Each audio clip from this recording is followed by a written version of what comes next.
fastest way to plan a page. Fastest way to plan a page. Now, page planning is one of the most difficult aspects of newspaper production process. But here's a quick guide on how you can easily plan a page, especially the news page. You know, the news page contains more stories that flow in different ways, and planning it is a difficult one. You know, you have to plan a page to follow the eye movement so that it could easily be read by the audience. You know, the typical eye movement pattern in reading is one where the reader makes a sequence from left to right. So pages are planned to flow from left to right to follow the eye movement. So what is the fastest way to plan a page and plan it correctly? Let's give you a quick guide to page planning. Newspaper page planning is the process of providing the prototype of the final outlook of each page on dummy sheets. Dummy sheets are usually small versions of an entire page of a newspaper. For magazines, it could be a full-size version. Some newspapers also use full-size versions of dummy sheets in planning their pages. The dummy sheet is divided by what is called grid lines. A grid is a set of non-printing lines that help editors and designers guide placement of elements on a page. The grid lines represent the number of columns on each page of a newspaper. So a dummy sheet contains lines, that is, lines that demarcate the page, that is the sheet, into columns. So you plan your stories in the columns. If your newspaper has 6 columns, the dummy sheet will have 6 columns. If it has 5, it will have 5. Now, if there are pages in the newspaper that should have 2 columns or 3 columns, it's either the dummy sheet for those pages has 2 columns or 3 columns, or the normal dummy sheet, which has 6 columns, is used to plan those pages that will reflect 3 columns or 2 columns. But the planning will show that the stories will flow into 3 large columns. 3 large columns or 2 large columns, just like the editorial page or opinion article pages. But the basic thing you need to know is that page planning is done with the dummy sheet, and the dummy sheet is the prototype of each page of a newspaper. So how do you plan a page on a dummy sheet? This is always difficult for students to do. Even those who have graduated from journalism schools could find it difficult to plan a page. That's not a problem. You could just learn it from our video. So how do you easily plan a page? How do you place the elements on a page? There's always a normal way to flow stories on a page to aid eye movement. A news story page contains a lot of stories, different kinds of straight news reports, and it's always difficult to plan. Unlike pages that have feature stories, you could have just 1 feature story or 2 feature stories, and that can easily be laid on a page. So here, let's just show you how you can easily plan a page to contain several stories. Page planning adopts specific patterns to ensure meaningful and orderly story flow. Pages containing more than 1 straight news report are often difficult to plan.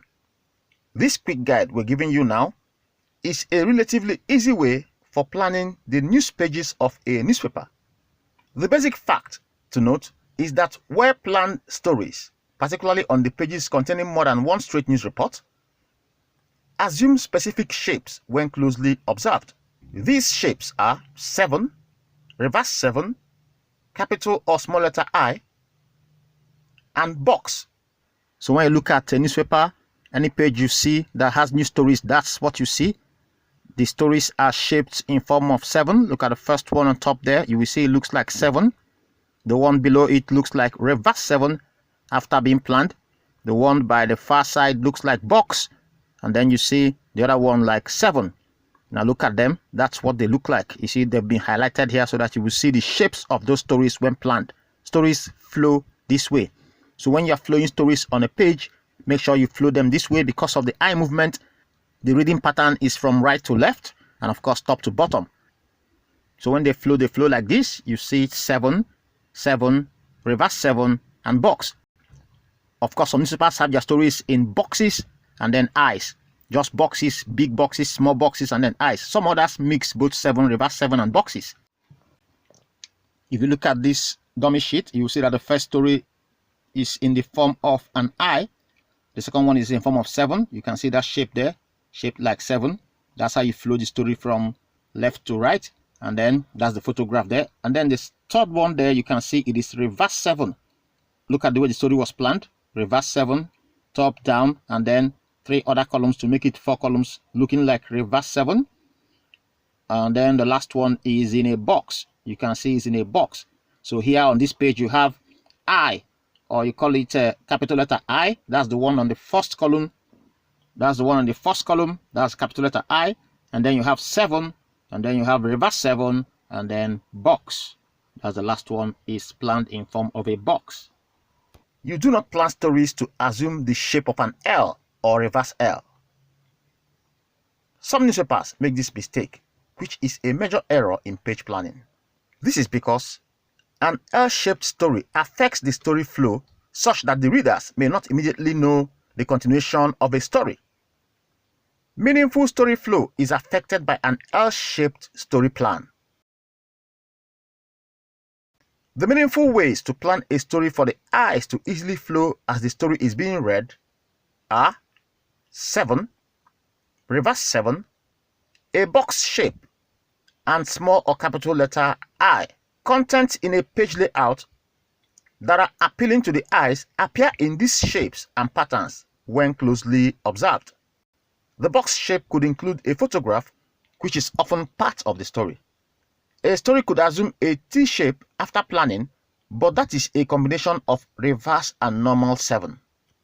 This means that new stories are planned to flow in form of 7 or reverse 7 shape to aid the eye movement while the reader reads. Any news report that assumes an L shape after planning must have a photograph that combines with the story to give a box shape. The photograph or illustration oftentimes has nothing to do directly with the story in an L shape.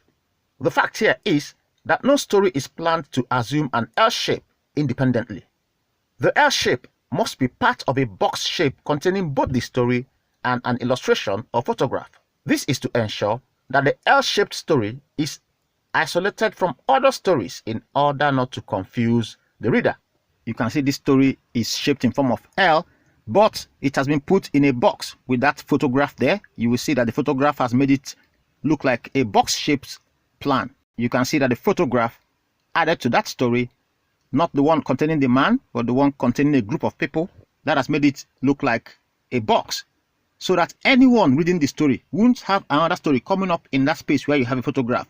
There will be confusion. So that is why anytime you have a story shaped in form of L, it has to be isolated using a photograph. Look at this one. It looks like L shape, but a portion of the story has been highlighted to put it in a box form.